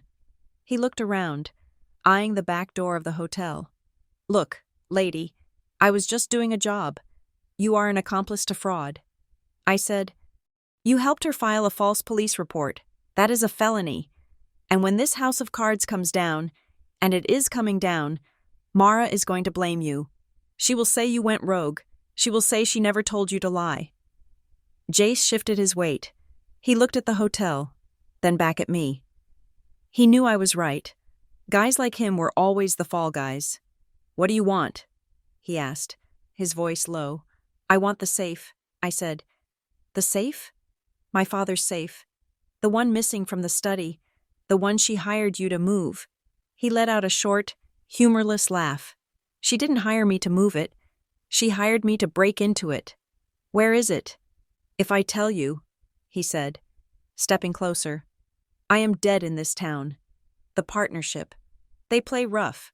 I'm not talking about the partnership," I said. "I'm talking about you and me. I have Deputy Hensley ready to testify that you delivered the false evidence. I can put you in prison, Jace, or you can give me the location, and I will forget I ever saw you tonight." He studied my face. He saw the desperation, but he also saw the resolve. I wasn't the scared girl on the highway anymore. "North Alder Storage," he said quickly. "Unit 52? The code is 7734. He reached into his pocket and tossed me a key. "It is a padlock. That is the key." "Why are you giving me this?" I asked. "Catching the key?" "Because she is crazy," he whispered. "She had me drill it, and when it was empty, I thought she was going to claw my eyes out. She's losing it, Ms. Coleman, and I don't want to be around when she snaps." "Empty?" I asked. Jace was already opening his car door. "See for yourself."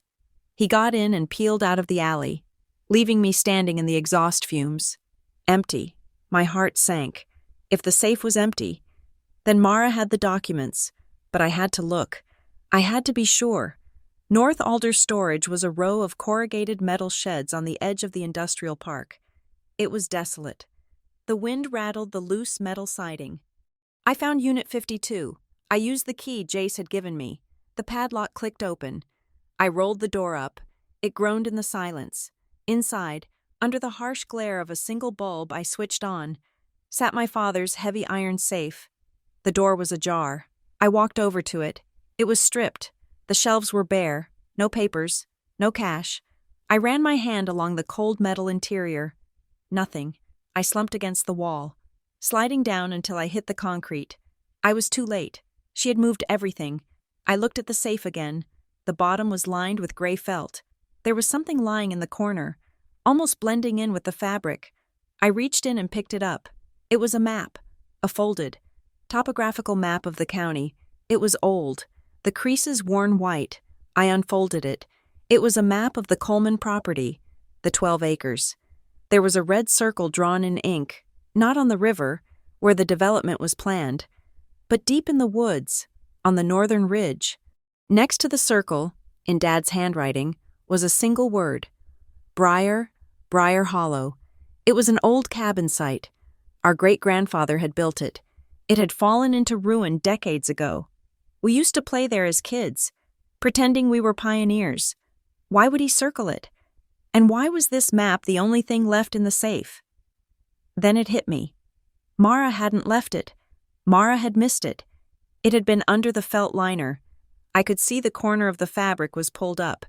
She had grabbed the obvious stacks of paper and missed the one thing that mattered. Or maybe Dad had left it there as a decoy, a signpost. If I am gone suddenly, examine the trust amendment, the real one. I hid it where the loud people won't look. Mara was loud. The development was loud. The woods were quiet. I ran back to my car. I didn't care about the gala. I didn't care about the restraining order. I drove out of town. Turning onto the old logging road that led to the ridge, the sedans struggled over the ruts. I had to park a half-mile out and walk the rest of the way. The woods were pitch black. I used the flashlight on my phone. The trees loomed over me, silent witnesses to my scramble up the hill. I found the ruins of the cabin. It was just a foundation of stones and a few rotting logs now, overgrown with blackberry bushes. Briar Hollow. I stood in the center of the ruin, hid it where the loud people won't look. I looked around. There was nothing here, just dirt and leaves. Then I remembered the game we used to play. The floor is lava. We used to balance on the one section of floor that was still intact, a small platform of heart pine planks near the old hearth.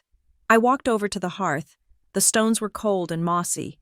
The planks were still there, gray with age but solid. I shone the light on them. One of the boards had a notch in it, a fresh notch, not rot, a cut mark. I knelt down. I dug my fingers into the notch and pulled. The board groaned, then popped up. Beneath it, resting in the dry dirt, was a heavy, sealed plastic bag, the kind you use for freezing food. I pulled it out. Inside was a blue legal folder. I sat on the rotting wood, the wind howling through the trees, and opened the bag. I pulled out the folder. I opened it. The first page was the amendment to the Graham Coleman Revocable Trust. I skipped to the end. There were 2 signatures, my father's, strong and clear, and a notary stamp, but it wasn't Vera Lamb. It was Elwyn Marsh. My breath caught. Elwyn was a notary? I didn't even know. I read the text of the amendment. The trustee shall have no authority to sell, transfer, or encumber the property known as Coleman Ridge for a period of 20 years following my death. This land is to be preserved as a green space for the community. He hadn't just blocked the sale, he had forbidden it, and underneath the amendment was the original codicil, the one I had seen the photocopy of. The ink was blue, wet ink. Real ink, if any heir uses law enforcement to coerce, and a note, a small, yellow piece of legal pad paper clipped to the front. Lila, if you are reading this, I was right to worry. I am sorry I couldn't tell you to your face. I didn't want to put you in danger while I was alive. Mara is lost. I tried to help her, but the debt is too deep. Save the land, save yourself, and try to forgive her. Even if you have to stop her. Love, Dad. I held the papers against my chest. I had it. I had the nuclear option. With these documents, I could prove the fraud. I could prove the forged April 14th amendment. I could prove Mara had lied to the court, lied to the police, and lied to me. I could send her to prison. The realization washed over me not as a wave of triumph, but as a crushing weight of grief. I wasn't just winning a lawsuit, I was about to destroy my sister. I thought about Mara at the gala, wearing her blue dress, smiling at the sharks who were eating her alive. I thought about her voice in the diner.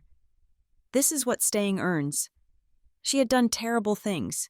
She had tried to ruin me, but sitting there in the dark, holding the proof of her betrayal. I didn't feel like a winner. I felt like the survivor of a shipwreck, holding the only life raft, knowing I had to kick her hand off the gunwale to survive. I stood up. My hands were shaking. I put the documents back in the plastic bag.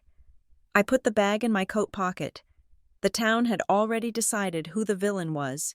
They thought it was me. Tomorrow, I would show them the truth, and it would burn everything down. I turned and walked back through the woods, the weight of the papers pulling at my coat like a stone. The morning sun did not feel like a blessing. It felt like an interrogation lamp. I sat in the passenger seat of Kendra Holt's battered Volvo, clutching the plastic bag that contained the ruins of my sister's life. We had filed the documents under seal at 8 in the morning. Kendra had requested an emergency hearing, citing imminent irreparable harm to the estate, because the redevelopment vote was only 48 hours away, and because Judge Holloway was already suspicious after the notary fiasco. He granted it. The hearing was set for 2 in the afternoon. At 10, my phone buzzed. It was Mara. I know you filed something. Come to the house, please, before we go in there. I showed the text to Kendra. She kept her eyes on the road. You do not have to go, she said. In fact, as your lawyer, I advise you not to. She is desperate. Desperate people are dangerous. I have to. I said, staring at the screen. If I don't, I will always wonder if there was another way. I had the deputy drop me at the end of the driveway on Sycamore Ridge Road. I walked up the long curve of asphalt, the bare trees standing like sentries. The house looked smaller than I remembered, stripped of its grandeur by the ugliness of the last week. Mara was sitting on the porch swing. She wasn't wearing her power suit. She was wearing jeans and one of Dad's old flannel shirts.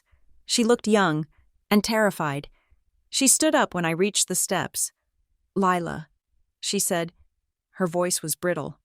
I stayed on the bottom step. What do you want? Mara? She wrapped her arms around herself. Pike says you filed an emergency motion, she said. He says you found something. I found the truth. Mara, I found the amendment, the real one, and the codicil. She flinched. The color drained from her face, leaving her looking like wax. You found the codicil? She whispered. I nodded. The one that disqualifies you if you use the police to hurt family. I said, you triggered it the moment you dialed 911. Mara sat back down heavily on the swing. She put her head in her hands. Lila, listen to me, she said, her voice muffled. We can fix this. I can withdraw the stolen car claim. I will tell the district attorney it was a misunderstanding. I will expunge the record. "It is too late for that." I said, "No, it is not," she cried. Looking up, her eyes were red. "We can make a deal. We split the trust. 50-50. You get the cash. I get the land management. We seal the records. No one has to know about the irregularities." "Irregularities?" I asked, my voice rising. "You forged a signature. You hired a fake notary. You planted evidence. Those aren't irregularities. Mara, those are crimes. I did it for us," she screamed. Standing up, she walked to the railing, gripping it until her knuckles were white. "You don't understand," she said, her voice dropping to a desperate hiss. "The debts are real. Lila, Dad didn't just leave us money. He left a mess. The medical bills were astronomical. The house needs a new roof. The taxes are 3 years behind. So you decided to sell the land to clear the books?" I asked. "I had to," she said. "And the renewal partnership. They offered a bonus, a signing bonus. Enough to clear everything and set me up. Set us up." "Us?" I asked. "Or you?" She looked away. I stayed. "Lila, I took the brunt of it. I deserve a life after this." I looked at her, my big sister, who taught me how to drive, who bandaged my knees. I saw the fear in her eyes. It wasn't just greed, it was panic. She had dug a hole so deep she couldn't see the sky anymore, and she had tried to bury me to fill it. "I don't want to destroy you, Mara," I said softly. "I really don't, but I want my name back, and I want Dad's name back. He didn't want that land paved." "Then you are going to burn the whole family down," she said, her voice hardening again, the vulnerability snapping shut like a trap. "If you go into that courtroom with those papers, you end us, both of us." I turned away. "Then we end," I said. I walked back down the driveway. I didn't look back. I knew she was watching me, calculating, wondering if she had one more move to play. But we were out of moves. Now, we just had the law. The courtroom was packed. Word had gotten out that the Coleman estate battle was coming to a head, and in a small town. That was better than cable TV. I saw neighbors, shopkeepers, and a row of men in expensive suits sitting in the back. The renewal partnership executives. Kendra sat beside me. She looked calm, dangerous. Soren Pike sat with Mara. He looked less confident than before. His suit seemed to hang a little looser on his frame. Judge Holloway entered. The bailiff called the court to order. "We are here on an emergency motion to remove the interim trustee." The judge said, "Ms. Holt, you have the floor." Kendra stood up. She walked to the podium, carrying the blue folder. "Your Honor," she began, "we are not just asking for removal. We are asking for immediate disqualification based on the express written instructions of the decedent, Graham Coleman." She handed the folder to the bailiff. "We have recovered the original amendment to the trust, dated April 4. As you will see, it explicitly forbids the sale of the Coleman Ridge property for 20 years. It is signed by Mr. Coleman and notarized by Elwyn Marsh." Pike stood up. "Objection, Your Honor. We have not had time to authenticate this document." The judge peered at the paper through his reading glasses. "Mr. Marsh is a registered notary in this county. Mr. Pike, unlike Ms. Vera Lamb." Pike sat down, his face reddening. "But that is not the only document. Your Honor," Kendra continued, "we also present the fourth codicil." She waited for the judge to flip the page. Graham Coleman anticipated that the pressure to sell this land would be immense. Kendra said, "He feared that greed would turn this family against itself. So he included a poison pill." She read from the document. "If any heir uses law enforcement to coerce, intimidate, or falsely accuse another heir for the purpose of gaining leverage, that individual shall be ineligible to serve." The courtroom was silent. "Your Honor," Kendra said, her voice ringing out, "Mara Coleman reported Lila Coleman's car stolen on the morning of the scheduled signing. She flagged it for financial crimes. She used the sheriff's department as a weapon to detain, humiliate, and discredit the co-beneficiary. By the terms of this codicil, she removed herself from office the moment she made that call. The judge looked at Mara. Ms. Coleman, take the stand. Mara walked to the witness box. She held her head high, but her hands were trembling. Ms. Coleman, the judge said, did you report your sister's vehicle stolen? I did, Your Honor. Mara said, did you believe she had stolen it? She took it without permission. Mara said, it is an estate asset.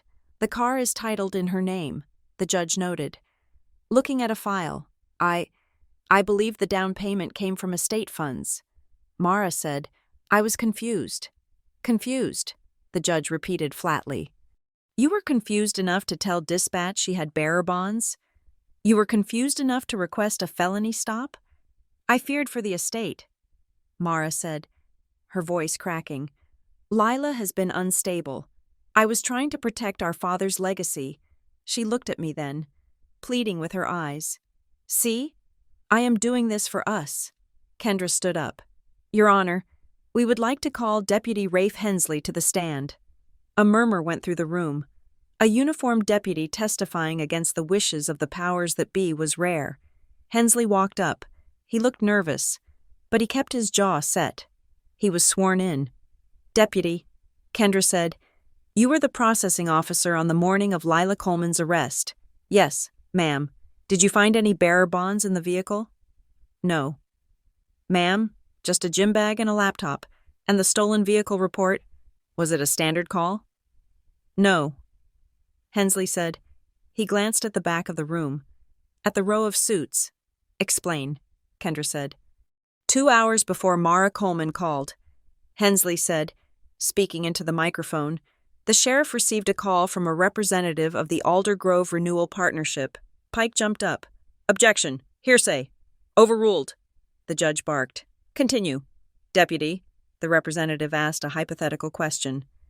Hensley said, he asked if a stolen vehicle report involving family members would be enough to trigger a temporary hold on a trustee's legal standing.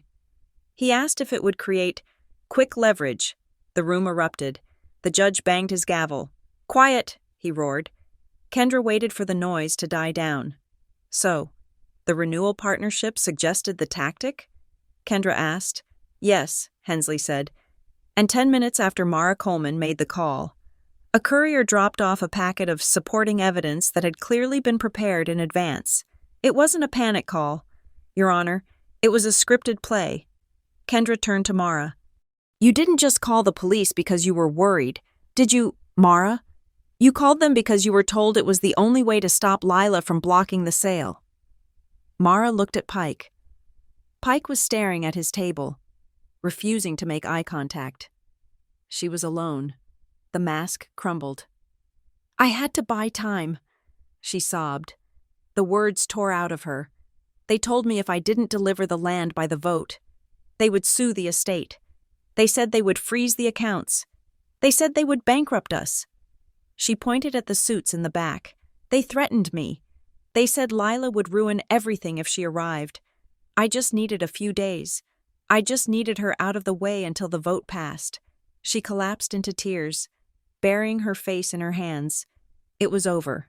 The confession hung in the air, ugly and undeniable.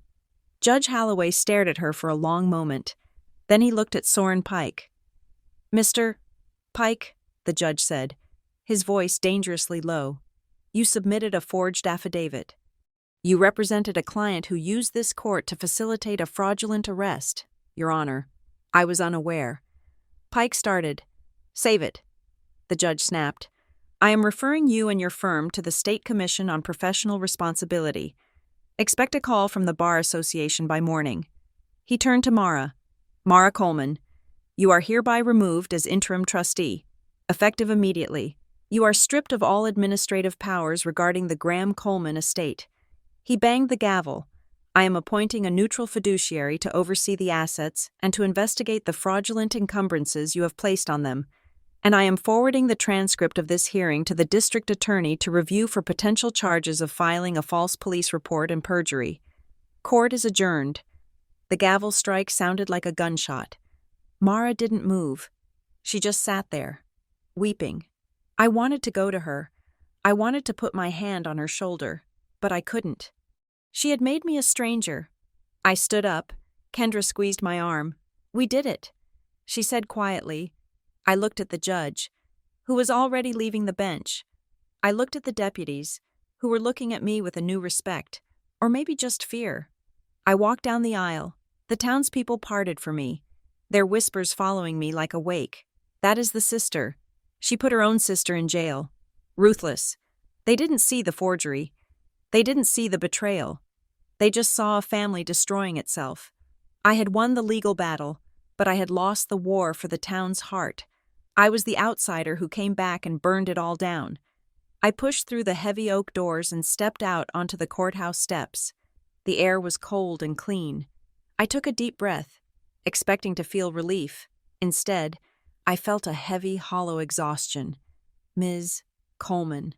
The voice was smooth, cultured, and devoid of warmth. I turned. Corbin Voss, the executive director of the Renewal Partnership, was standing at the bottom of the steps. He was adjusting his cufflinks. He looked like a man who had just watched a minor inconvenience, not a defeat. "Mr. Voss," I said. "A dramatic performance," he said. "Very touching. The prodigal daughter returns to save the dirt." "It is not dirt," I said. "It is my father's home, and you can't have it. The trust is locked." Voss smiled. It was a smile that didn't reach his eyes. "For 20 years, he said. "Yes, I heard. A minor delay." "Minor?" I asked. "The vote is in 2 days. You lose your grant. We lose this grant." Voss corrected. "There will be others. There are always others. And 20 years goes by faster than you think." He stepped closer. "You won today. Lila, you beat your sister. You humiliated her. You broke her. I hope it keeps you warm at night." He checked his watch. "But the machine doesn't stop. We will reroute. We will build around you. We will choke that 12 acres with construction dust and noise until it is worthless. And eventually, you will sell. Everyone sells." He turned to walk away, then paused. "By the way, the vote proceeds either way. We own the council. We just needed your land to make it cheaper. Now, it will just be more expensive. Mostly for you." He walked to his waiting black SUV and got in. I watched him drive away. Kendra came out and stood beside me. "What did he want?" she asked. "To remind me that I am small." I said, "Are you?" she asked. I looked at the town square. I looked at the diner where Mara had threatened me. I looked at the bank where I had been turned away. I reached into my pocket and touched the old flip phone. "No," I said, "I am not small. I am the daughter of Graham Coleman, and I am still standing. I walked down the steps. I had my car back. I had my name back. I wasn't sure if I would stay in Alder Grove. The memories here were sharp edges now. But as I walked toward my car, I saw Elwyn Marsh standing by the war memorial. He gave me a small, tentative wave. I waved back. The truth had surfaced. It wasn't clean. It wasn't pretty. It was jagged and painful, and it had cost me the only family I had left. But as I unlocked my car door and sat in the driver's seat, the seat I had been dragged out of at gunpoint less than a week ago, I realized something. I wasn't afraid anymore. I started the engine. The radio came on, playing a country song about long roads and hard lessons. I put the car in gear. I had a lot of mess to clean up. I had a neutral fiduciary to meet. I had a house to empty. But for the first time in a long time, the road ahead was clear. Thank you so much for listening to Lila's story. It has been a journey through the dark side of family loyalty and the lengths people will go to when greed takes the wheel. I would love to hear your thoughts on the ending. Did Lila do the right thing by exposing Mara? Or is family loyalty worth more than the truth? Please let me know where you are listening from in the comments below. If you enjoyed this story, please subscribe to Revenge Stories for more tales of justice, betrayal, and the fight for what's right. Share your thoughts in English. I can't wait to read them. Until next time.